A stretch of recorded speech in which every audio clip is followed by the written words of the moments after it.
शेतकरी बंधूंनो राम राम. तुम्ही बघू शकता शेतकरी बंधूंनो, ह्या सोयाबीनमध्ये मी उभा आहे.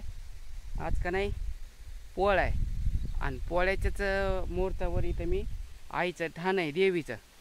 तर त्या शेतामध्ये नारळ फोडण्यासाठी आलतो. तर नारळ फोडायला आल्याच्या नंतर इथं बघितलं मी की जे सोयाबीनचा प्लॉट आहे का, त्या सोयाबीनचा प्लॉट पातळ झालेला आहे. म्हणजे पातळ होण्याच्या पाठीमागचं कारण सांगतो तुम्हाला की ट्रॅक्टरनं सोयाबीन पेरीत असताना काहीतरी त्याला अडचण आली बघा. आणि त्या अडचण आल्याच्या नंतर हे बी पडलं नाही म्हणा. अगर समजा बी नसन खराब निघलं 100% तर ते उगालं नाही.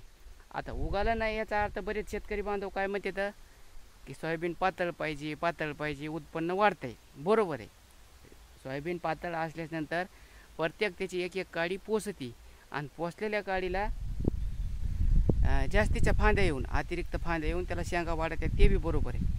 पण पातळ सोयाबीन झाल्याच्या नंतर काय होतं ते बी मी तुम्हाला दाखवतो. आता सर्वच गोष्टी जर उत्पन्नाचा विचार केला तर जमत नाही. त्याच्या व्यतिरिक्त इतर बी खर्च आपला वाढतोय. खर्च कोणचा वाढतोय बघा, तणाचा. आता मी तुम्हाला सविस्तर थोडक्यात दाखवण्याचा प्रयत्न करतो.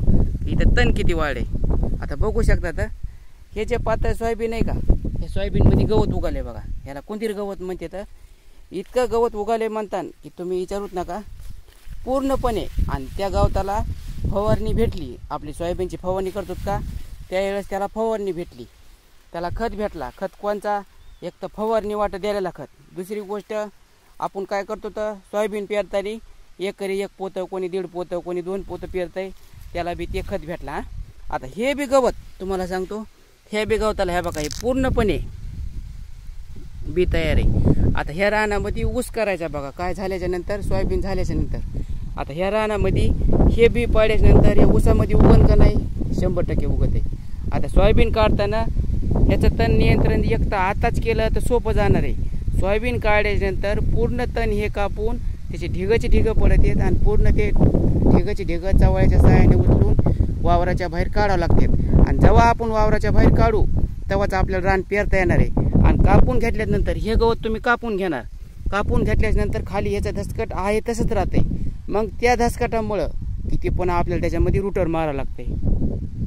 त्याच्यामध्ये आऊत चालणं शक्यच नाही. जर तुम्हाला बैलांनी जर मेहनत करायची असेल तर तुम्हाला दुहेरी मोगडा हाणावं लागते. तेव्हा त्याच्यामध्ये आपला आऊत म्हणा, मोगडा म्हणा, सरी म्हणा चलती. नाही तर रुटरचा खर्च वाढतंय, गवत कापायचा खर्च वाढतंय, सगळाच गवत वाढतंय. आता हे गवत तुम्हाला मी दाखवतो. हे पेटारी गवत आहे का, पुढे सगळ्या पेटाऱ्याच आलेल्या आहेत. इतकं बेकार आहे म्हणतात की विचारूच नका. हे गवत सोयाबीन कापायला येऊस तर आपल्या कुऱ्हाडीचे दांडे कसे आहेत त्या दांड्यावानी गवत होते. आता हे बघा, हे बावच्या गवत आहे, हे बघा हे गवत आहे कुऱ्हाडीच्या दांड्यावानी होत आहे. आणि पुन्हा हे तोडूनच काढावं लागतंय, नाही तर खांदून काढावं लागतंय. तेव्हा त्याच्यामध्ये सरी म्हणा, हे म्हणा, इतर चालतंय. आणि तिथून पुढं आपल्याला ऊस लावण्यायोग्य शेत होते. आता दिसायला जरी तुम्हाला बारीक दिसत असेल, ज्यावेळेस सोयाबीन कापायला यायची का त्यावेळेस अजून किती 2 महिने कालावधी जाणार आहे, 1.5 महिना 2 महिना. तोपर्यंत पाता पाता पूर्ण रान असं गवतमय होऊन जाते. आणि मजूर काढायला आल्यानंतर ते म्हणतात लय गवत आहे बाबा, आम्ही काढीत नाही. एक तर ह्याचं गवत कापून द्या, नाही तर आधी गवत कापायला त्यांना द्यावं लागतंय आणि नंतर पुन्हा सोयाबीन काढावं लागते. तर हे होतं कशामुळे तुम्हाला सांगतो मी. केवळ आणि केवळ पातळ सोयाबीन झाल्यामुळं ह्या शेतामध्ये हे तणाचा प्रादुर्भाव वाढत आहे. आणि जर दाट सोयाबीन असलं, आता इथं बाजूला प्लॉट नाही, गवत उगत नाही, उगत आहे पण कमी उगत आहे. आणि पूर्णपणे रान असं झाकून गेलं का त्याच्यामध्ये गवत कमी उगत आहे. तर शेतकरी बंधूंनो, उत्पन्न बी बघून जमत नाही.